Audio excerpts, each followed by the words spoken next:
In New Zealand we have a native bird called a Kakariki. I've just been planting some grass seed in the backyard.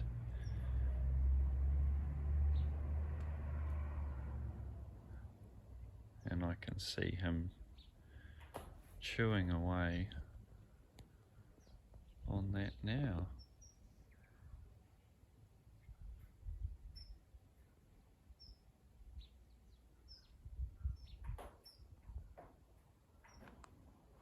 He'll probably want to fly away now. But he can keep chewing. I don't mind. He looks lovely. Bye-bye from New Zealand.